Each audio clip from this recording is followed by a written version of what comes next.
Hello, स्वागत, खुशामदीद, welcome to real auto reviews. मेरा नाम है सैयद शराज शाह और पेश खिदमत है VW टीगुआन आर लाइन का रिव्यू।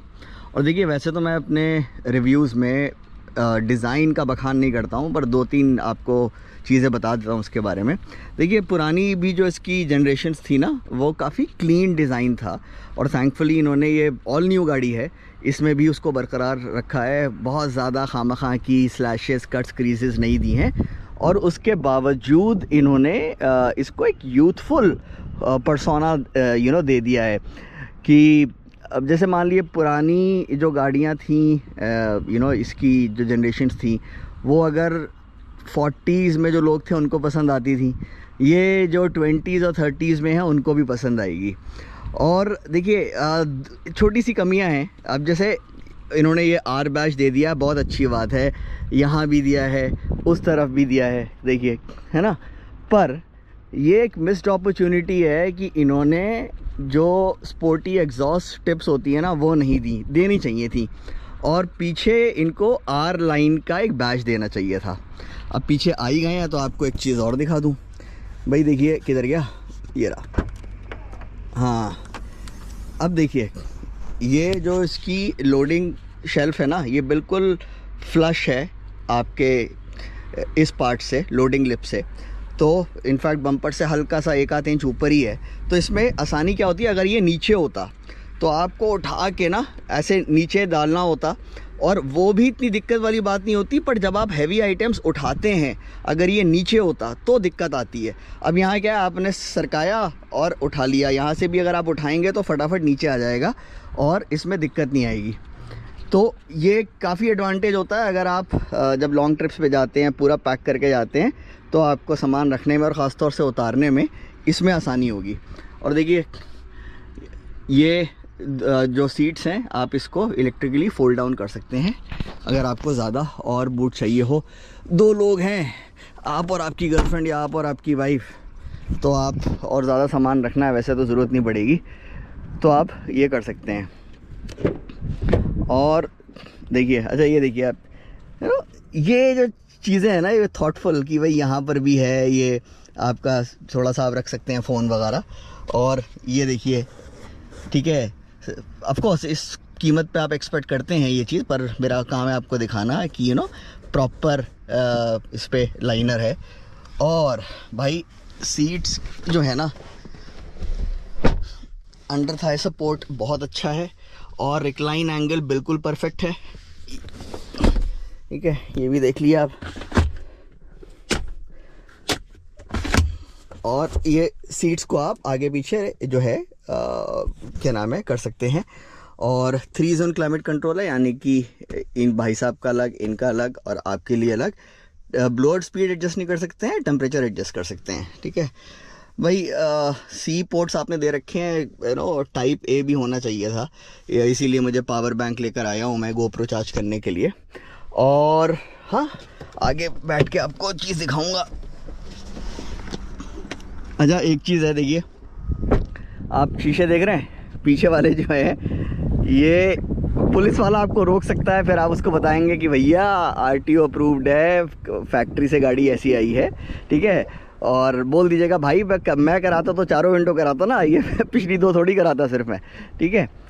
अब अच्छा, अब देखिए, अब जब आप पहली चीज़ जो नोटिस करेंगे ना गाड़ी में अंदर घुसने से पहले, भाई रिक्वेस्ट सेंसर नहीं है, तो आपको चाबी से इसको अनलॉक करना होगा, ठीक है। चाबी आपको दिखा देता हूँ, ये पीछे से, ये आगे से, ठीक है।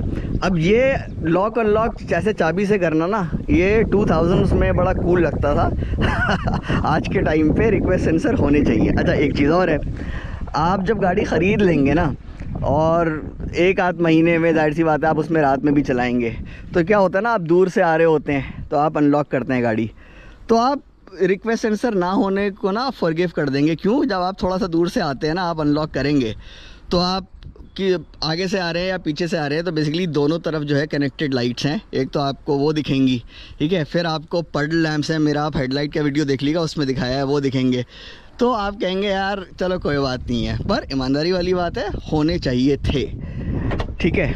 अच्छा, अब एक चीज़ जो आपको अच्छी नहीं लगेगी, ये डायल रिक्लाइनर्स भाई। मतलब इसमें एक फ़ायदा क्या होता है, अंदर बैठ के बताता हूँ आपको, कि पहले यहीं से बता देता हूँ क्योंकि एक चीज़ और दिखानी है कि बिल्कुल प्रिसाइज़ आपकी जो रिक्लाइन एंगल है वो आप सेट कर सकते हैं। तो जो आपका स्प्रिंग लोडेड मैकेनिज़्म होता है ना, ठीक है, ये जैसे ये लीवर है, यहाँ पर भी लीवर होता, तो उसमें आपने महसूस करा होगा कि वो करीब 1-1.5 इंच का वो रहता है कि यहाँ होगा फिर वो यहाँ होगा, इसके बीच में वो रह जाता है। इसमें ऐसा नहीं है, कंटिन्यूसली वेरिएबल आपको इसके अंदर वो मिलता है। तो आप बिल्कुल अपने हिसाब से 1 मिलीमीटर तक का आप उसमें परफेक्शन वाला रिक्लाइन एंगल कर सकते हैं। पर यार देखो, ईमानदारी वाली बात ये है, इलेक्ट्रिक सीट्स देनी चाहिए थी, ठीक है, पर आप फिर भी इनको फॉरगिव कर देंगे। रीज़न ये है कि इसके अंदर भाई मसाजिंग सीट्स हैं। जी हाँ, आपका ड्राइवर के लिए भी और फ्रंट पैसेंजर के लिए भी, ठीक है। और आपका ये भी जो है आगे हो जाता है, मेरे को करने की ज़रूरत नहीं है, जो बहुत लंबे चौड़े लोग होंगे वो करेंगे। और ये आप देख रहे हैं यार, देखो स्पोर्ट्स सीट्स हैं। तो शुरू में क्या होगा, जब आप शुरू में क्या है, आप वैसे तो आप आदी हो जाएंगे बाद में कि जब आप अंदर बैठेंगे ना तो ये आपके टांग पे लड़ेगा। पर यह है कि जब आप एंथुसियास्टिकली बहुत चलाते हैं, कॉर्नरिंग करते हैं, तो उसमें काफ़ी अच्छी आपको सपोर्ट मिलती है। अच्छा, तो मैं कह रहा था आपको कि मसाजिंग सीट्स हैं जो कि ज़्यादातर आपको 1 करोड़ की गाड़ियों के ऊपर जो है वो मसाजिंग सीट्स मिलती हैं, आप देखिए, ठीक है। और in fact of the top of my head ये आपकी जो है 70-80 लाख रुपए में भी ना वॉल्वो X60 में है, if I am not wrong, massaging seats. बाकी ज़्यादातर 70-80 लाख की गाड़ियों में भी नहीं है, 1 करोड़ के ऊपर मिलता है। तो आपको यार इस गाड़ी में मिल रहा है तो उसकी कदर करिए, है ना। Having said that, electric seats होनी चाहिए थी, वेंटिलेशन भी नहीं है। और मैं आपको एक चीज़ अभी बता दूं, ईमानदारी वाली बात, एसी जो है ना हमारे इंडिया के हिसाब से ना थोड़ा सा आपको लगेगा कि यार आपको हर टाइम ना सबसे लो करके और फुल ब्लास्ट पे चलाना होगा, तब आपको मज़ेदारी वाली बात मिलेगी। नहीं तो थोड़ा सा आपको उसमें भी लगेगा कि यार एसी और पावरफुल होना चाहिए था। और हाँ, अब चलिए ये भी आपको दिखा दें भाई, 360 डिग्री कैमरा आजकल हर गाड़ी में होना चाहिए, ठीक है। फ्रंट कैमरा ही दे दो कम से कम, हैं तुम्हारे जो है एडास आपने दे दिया है, पर जो है 360 डिग्री कैमरा देना चाहिए। और ये मैं बोल रहा हूँ, मेरे को 3 दशक से ज़्यादा हो गए गाड़ी चलाते हुए, मोटरसाइकिल्स, कार्स चलाते हुए, और इंडिया के ट्रैफिक में भैया 360 डिग्री कैमरा चाहिए होता है, ठीक है, अपनी गाड़ी बचाने के लिए चाहिए होता है। और गाड़ी चलाने से पहले आपको एक चीज़ बता दूँ, देखिए ये जो है ना वॉल्यूम कंट्रोल, इसको अगर आप दबाएंगे तो आप फिर इससे मोड्स भी एडजस्ट कर सकते हैं। और दूसरा ऑप्शन आपके पास ये है, यहाँ से आप कर सकते हैं, राइट। अच्छा, फिजिकल बटन्स आप देख रहे हैं यहाँ पे नहीं है। अच्छी बात क्या है भाई, ज़्यादातर आपको क्या यूज़ करना होता है, आपको क्लाइमेट सिस्टम जो है वो आपको जो है चाहिए होता है हर टाइम, ठीक है। तो आप ऑटो पे करेंगे, देखिए इसमें भी ये 3 ऑप्शंस हैं, हाई, मीडियम, लो। अभी इसको हम लो पे कर देंगे, ठीक है, क्योंकि ब्लोअर का शोर हमें नहीं चाहिए। और आपका अच्छा टेम्परेचर भी आप यहाँ से देखिए आराम से सेट कर सकते हैं। पर अब सीन क्या है कि भाई आपको देखिए ये भी आप कर सकते हैं डिफॉगर्स भी हैं, पर आपको ब्लोअर स्पीड जैसे अगर मुझे करनी है तो उसके लिए मैं इस पर जाऊँगा, फिर मेरे को यहाँ से करनी होगी, ठीक है। ये भी यहाँ पर एक ब्लोअर्स का होना चाहिए था उसूलन। और आई थिंक अब गाड़ी जो है वो चला के बात करते हैं। यस, स्टोरेज स्पेस भी आप देखिए यार बेहतरीन है, ठीक है। आप ये देखिए भाई, 2 आपके जो फ़ोन्स हैं, ठीक है, अगर वो कंपैटिबल हैं वायरलेस चार्जिंग के लिए तो वो हो सकते हैं, राइट। और वहाँ पे देखिए 2 आपका C टाइप जो हैं आउटलेट्स भी हैं। और ये आपका इंजन स्टार्ट स्टॉप का हो गया, ये आपका पार्किंग ब्रेक हो गया, ये आपका लाइट मोड्स का है, देखिए ये आप अबे अब ये भी है इसका कि बहुत जल्दी, हाँ ठीक है, तो ये इसको ऑटो पे कर देते हैं। ऑटो पे कर दिया। ये आपका फ्रंट फॉग लाइट्स, ये रियर फॉग। और हाँ यार, I think we are done with the interiors. अब चला के बात करते हैं, ये भी आप देख लिए। तो साहब अब चला के बात करते हैं। और देखिए मैं आपको बताऊं कि आप एक चीज़ का आपको ध्यान में रखना है कि ये गाड़ी जो है ये CBU है, समझ रहे हैं। तो ये गाड़ी जैसे आपको यहाँ दे रहे हैं ऐसी बाहर आती है। तो आप सोचिए कि जो बाहर जो डेवलप्ड कंट्रीज़ के अंदर उनको जो चाहिए होता है वो वो इस गाड़ी के अंदर है। अब हम इससे इतना ट्रैफिक नहीं होता है कि उनको हर गाड़ी में 360 डिग्री कैमरा चाहिए हो, है ना।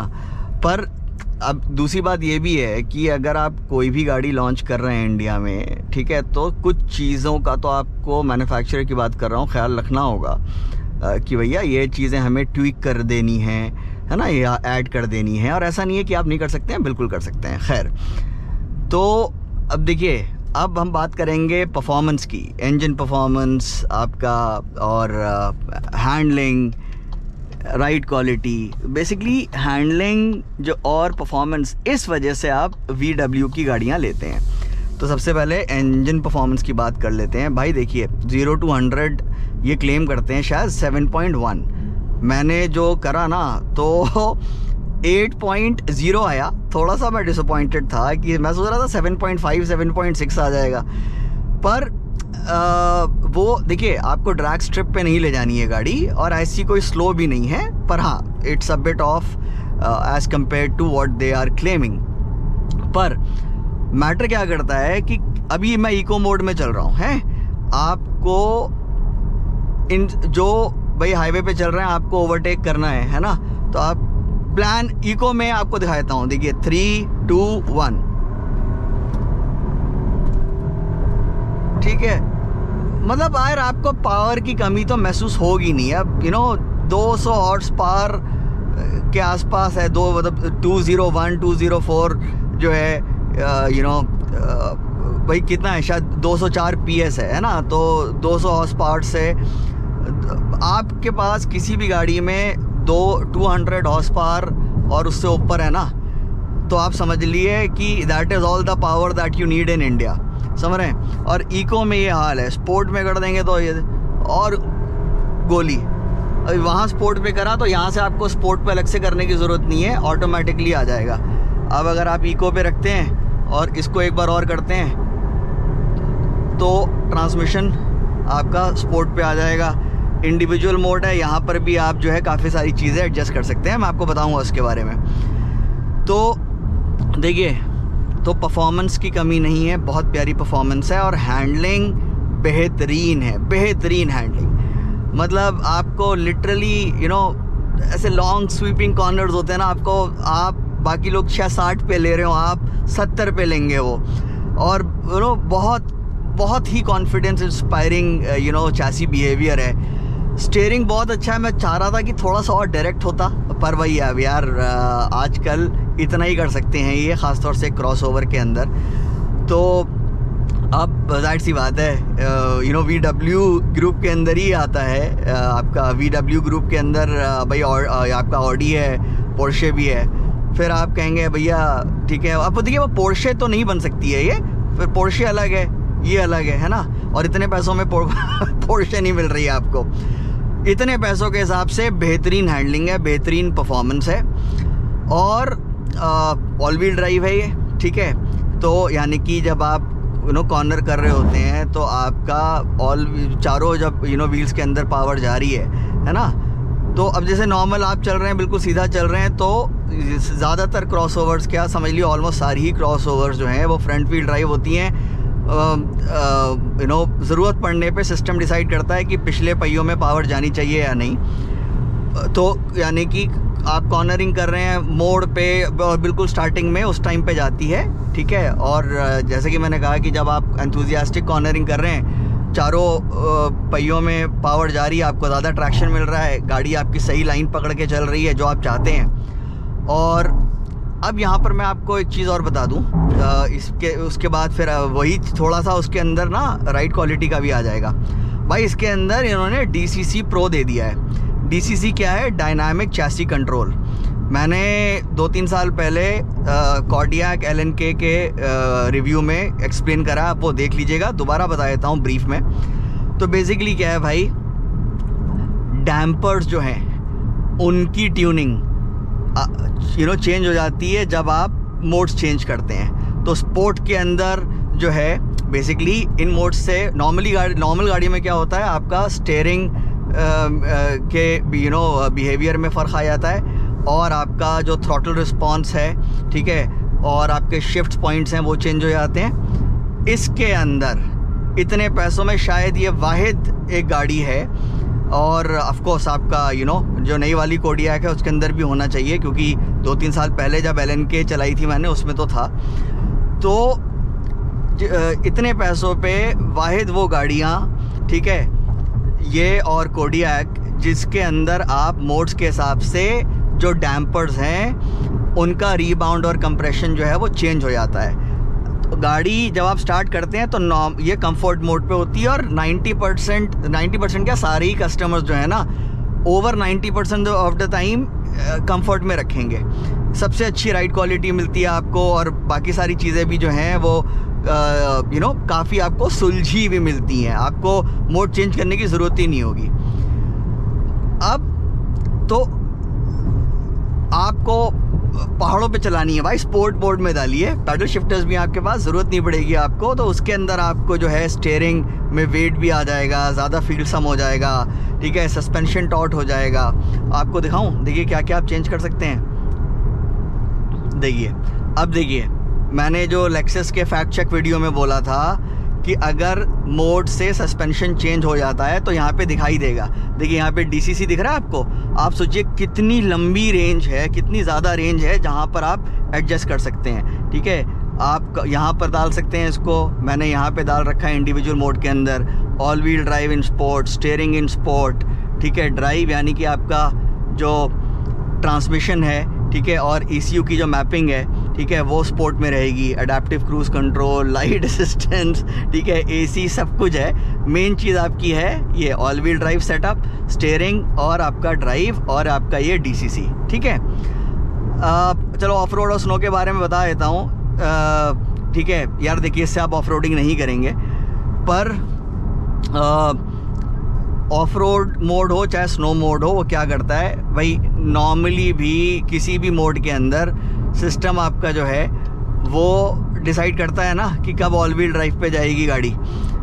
ऑफ रोड मोड में, स्नो मोड में वो और पहले जो है ऑल व्हील ड्राइव जो है, ठीक है, सिस्टम डिसाइड करेगा, और पहले बेसिकली ऑल व्हील ड्राइव बहुत ज़्यादा जो है किक इन करेगा। आप कह सकते हैं कि गाड़ी नॉर्मल रोड पे अगर 2 व्हील ड्राइव में चल रही है, बहुत कम ऑल व्हील ड्राइव पे आ रही है, ऑफ रोड और स्नो मोड्स के अंदर बहुत ज़्यादा ऑफ रोड मोड पे बहुत ज़्यादा ऑल व्हील ड्राइव पे चलेगी। और क्या होगा भाई, जो आपने BLD के बारे में सुना होगा, है ना। तो जितने भी ये BLD वाले सिस्टम्स हैं, क्या करते हैं आपका कि जो बेसिकली आपका ट्रैक्शन को बढ़ाते हैं। कैसे बढ़ाते हैं? जो आपका बाय मिनिमाइजिंग व्हील स्लिपेज, यानी कि जो फ्रीली स्पिनिंग व्हील है उस पर ब्रेक लगा देते हैं, तो ऑटोमेटिकली पावर जो है वो उस वाले व्हील पे चली आती है जिस पर ट्रैक्शन होता है। तो वो चीज़ ऑफ रोड और स्नो मोड के अंदर काफ़ी बढ़ जाएगी, राइट। तो जब भी आप लद्दाख वगैरह जा रहे हैं, स्नो पड़ रही है, या आप मान लिए कच्चे रास्तों पे से जा रहे हैं, इको और कंफर्ट मोड में रखिए, जाएगी।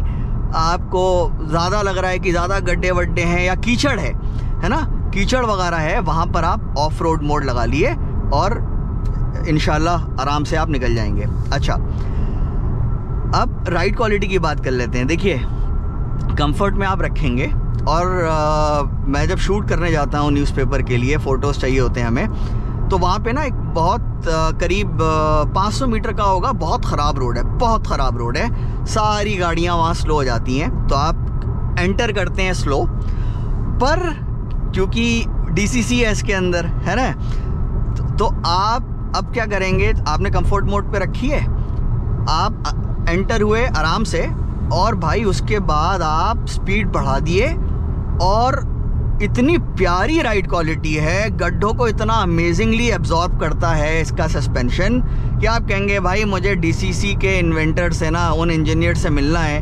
उनके पप्पी लेना चाहता हूँ मैं, इतनी प्यारी राइड क्वालिटी है। नाउ अब ऐसे हम रोड पे चल रहे हैं, irrespective of the mode that you are in, एकदम से कोई बहुत भयानक गड्ढा आ जाता है, बहुत भयानक पॉट होल बम्प आ जाता है, भाई वो आपको फील होगा, ठीक है ना। तो मकसद ये है कि बैड रोड्स पे आप जैसे ही वो आपको दिख रहा है सामने बैड रोड्स हैं, लंबा स्ट्रेच है, आप स्लो कर लीजिए, हैं। उसके बाद आप एंटर करने के बाद आप बेसिकली अपनी जो है आप स्पीड अच्छी खासी बढ़ा सकते हैं। बाकी सब जो है ना आसपास ट्रैफिक वो धूल में रह जाएगा और आप निकल जाएंगे, इतनी प्यारी राइड क्वालिटी हो जाती है। तो ये तरीका है इसको चलाने का। हाईवे रिव्यू देख लीजिएगा, मैंने उसके अंदर से सिलेंडर डीएक्टिवेशन टेक जो है वो अच्छे से एक्सप्लेन करा है। आपको फटाफट बता देता हूँ। क्रूजिंग करते टाइम आप इको में रखिए, क्योंकि आपको मैंने बताया पावर की कमी तो आपको तब भी महसूस नहीं होगी। आप क्या करेंगे, आप देखिए यहाँ पे जैसे ही मैं थ्रॉटल से पैर उठाऊंगा, अभी आप आरपीएम की नीडल पे गौर करके 3 2 1 देखिए 2 सिलेंडर शट हो गए हैं। कैसे पता लग रहा है? 800 आरपीएम पे। अब देखिए सिस्टम को लगा क्या नाम है कि भाई देखिए मैंने उसमें समझाया खोल के, आप देखिएगा उसके अंदर मैंने बताया है कि 10 में से 8 मतलब आराम से 8 आउट ऑफ 10 टाइम्स ये सिलेंडर डीएक्टिवेशन टेक्नोलॉजी जो है वो आपका जैसे ही आप थ्रॉटल छोड़ेंगे इतनी स्पीड के ऊपर, ठीक है, वो देखिए काम करेगी। ये देखिए अब उसूलन यहाँ पे जो है हल्की सी चढ़ाई है, उसूलन इसको दोबारा किक इन कर लेना चाहिए। मैंने पैर हटा रखा है अभी, ठीक है। अभी आपने वहाँ देखा था 2-3 सेकंड के लिए इसने करा था और उसके बाद ऑन कर दिया था। जैसे ही मैंने देखिए थ्रॉटल पे पैर रखा, आप ब्रेक पे पैर रखेंगे तब भी ये आपका चालू हो जाएगी, ठीक है। तो आपको बहुत बेहतरीन वाली फ्यूल एफिशिएंसी भी मिलेगी, उसी लिए है ना सिलेंडर डीएक्टिवेशन टेक। देखिए ये हटाया पैर, देखिए अभी इसने बंद नहीं करा। सो बेसिकली क्या होता है, ECU के अंदर काफ़ी लॉजिक प्रोग्राम्ड होते हैं कि भाई ये पैरामीटर मीट होगा तो ऐसा होगा, ये पैरामीटर मीट होगा, ये इनपुट होगा, ठीक है, ड्राइवर का तो ऐसा होगा, और रोड ग्रेडियंट के ऊपर गाड़ी पे कितना लोड है, ये सारी चीज़ें वो फैक्टर इन करके ये करता है।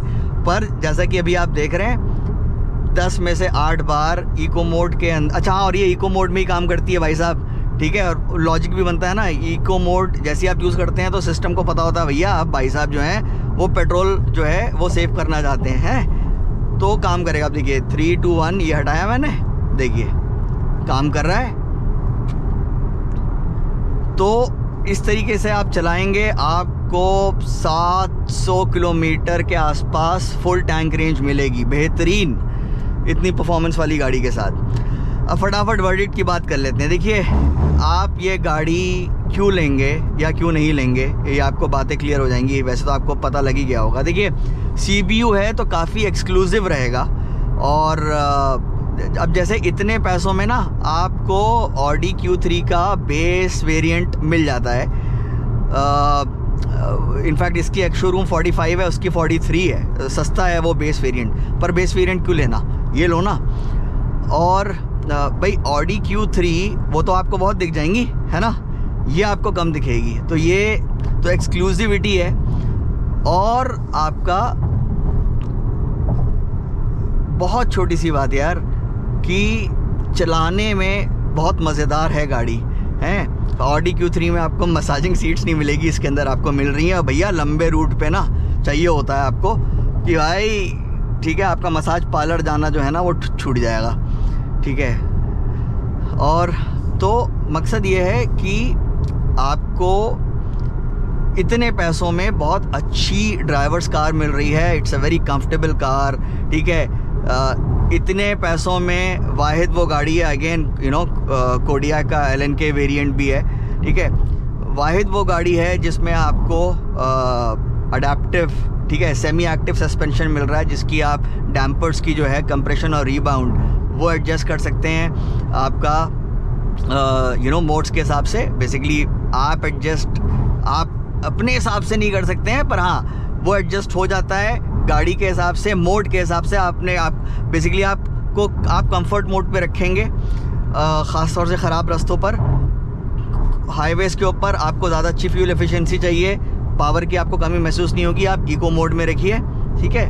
और आपका जो है और हाँ भाई, हेडलाइट्स बहुत प्यारी हैं, बेहतरीन हेडलाइट्स हैं, तो वहाँ भी कोई दिक्कत नहीं है। और तो मकसद ये है यार कि ये ना दिल से जो आप गाड़ी ख़रीदते हैं, ये उनके लिए गाड़ी है। और आपने चीज़ देखी होगी कि जापानी गाड़ियाँ बहुत प्यारी गाड़ियाँ होती हैं, ठीक है। कोरियंस भी बहुत अच्छी गाड़ियाँ बना रहे हैं, पर आप ये देखिएगा कि जापानी और कोरियन गाड़ी चलाने वाले ना वो VW पे चले जाते हैं, VW स्कॉडा पे। VW स्कॉडा वाले कभी कोरियन गाड़ी पे नहीं आते हैं, और जापानी पे भी एक बार को आ जाएंगे, पर मैंने अभी तक देखा नहीं है। VW स्कॉडा वाले कहते भाई अगर उनके पास पोलो है तो फिर उसके ऊपर वो वेंटो लेते, फिर वर्टस लेंगे, और आपका फिर उसके ऊपर ये लेंगे, है ना। और तो फिर ये होता है उनका कि भाई मर्सिडीज़, BMW, ऑडी वगैरह जो है वो वाली जब 1 करोड़ की बात आती है, 70-80 लाख की बात आती है, तो वो गाड़ियाँ लेते हैं। इनफैक्ट कुछ समझदार लोग हैं, वो कहते हैं भाई हमें 60-70 लाख रुपए की BMW और ऑडी और मर्क नहीं लेंगे, ठीक है, हम ये आपका VW, टिगुआन और या कोडियाक, इनमें से चूज़ करेंगे, क्योंकि ऑलमोस्ट सारे लग्जरी फीचर्स हैं, और भाई कम से कम 20-30 लाख रुपए का फ़र्क है। तो साहब ये था मेरा रिव्यू। आपके कोई भी सवाल हो आप मुझसे पूछ लीजिएगा, और हाईवे रिव्यू देख लीजिएगा। आपको बताता हूँ 100 पे टॉप गियर में 1700 RPM पे ये क्रूज़ करती है, बहुत क्वाइट कैबिन रहता है, और आप वो वीडियो भी देख लीजिएगा। कोई सवाल हो पूछ लीजिएगा, कोई सवाल ना हो तब भी कमेंट कर दीजिएगा, लाइक कर दीजिएगा, सब्सक्राइब ना करा हो तो कर लीजिएगा।